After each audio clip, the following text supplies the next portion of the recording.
دكتور waxaa tahay madaxa MCH ee degmada magaalada Balbusle ee degmada Buraan ka tirsan sidaan ogsoonahay magaalada Balbusle waa magaalo ballaaran oo magaalo kortay ilaa iyo wixii burburka ka dameeyay marka MCH ka bal xaaladiisa guud warbixinays wax nooga taabo adeegga saab u shaqeysaan iyo shaqada bulshada u haysan bismillaahir rahmaanir rahiim meeshani waa aragtaan waa MCH ka Balbusle dhakhaatiir khibrad leh iyo umulisooyin khibrad u leh ayaa jooga laakiin waxa ay ka dhiman tahay oo xaaladdu u istaagan tahay waa xaggii dawada wax dawo oo yaalla ma jiraan wax maamulo oo dawo keenaa ma jiraan xaggeeda kale aad baa loogu xiran yahay xagga baadiyaha haddii tahay xagga tuulooyinka haddii tahay waana loo yimaadaa shirbaarradii waa noo yaalin khibrad caafimaadna waan u leenahay inaan hawsha qabno oo aan qaban karnaa laakiin wax dawo oo yaalla oo maamulada loo yimaada ayaan jirin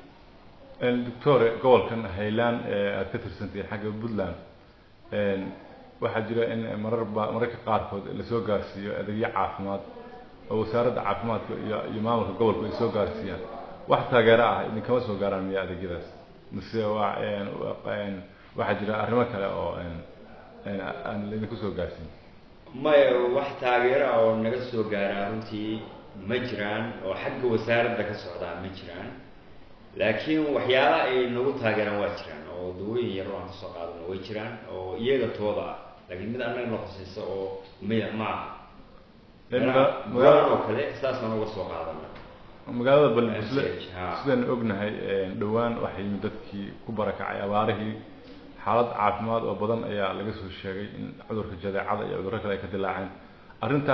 maadaama dhakhaatiirtii magaalada ay soo xilsaarteen ma jirtaa cid idin ka caawisay in dadka la gaartay dawooyin gaarsiisaan iyo gacan ku hayntooda maya ma jiraan wax caawinaada maana helin laakiin ilaahay baan la kaashanay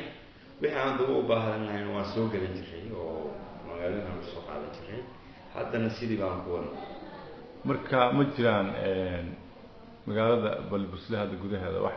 arrimo caafimaad oo ka jira xaaladda caafimaadka ee magaalada sidee ay tahay hadda waa fiican tahay aad u fiican tahay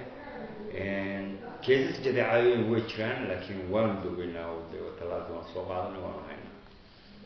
sidaan wada ogsoonahay magaalada dhawaan ayaa MCH ka xariga laga jaray oo la dhisay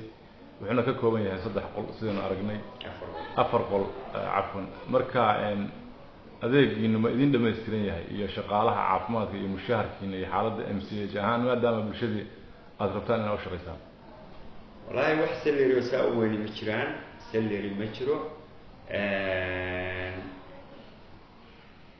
adeega caafimaadka ee dadku dad khibrad leh weeyeen dad wax aqoon u leh weeyeen qof waliba meesha uu ku habboon yahay balgeeniya uu ka shaqeynaya marka fariinta ugu dambaysa aad u jeedinayso in shaqaale ka maamul ahaan caafimaad maamulka iyo shacabka maxaad ugu dambeynta soo jeedinaysaa si shaqada cusbitaalka loo sii hore loogu sii wado walaal waxaan soo jeedin lahaa wuxuu u baahan yahay hadda talaadadii vaccine nooma taalo talaagada aad yarta oo aad aragto anaa keenay talaagada in la keeno dawooyinka uu u baahan yahay sida MCH-da kale loogu shaqeynayo in noola shaqeeyo ayaan jecelahay maamulku noola shaqeeyo maatan or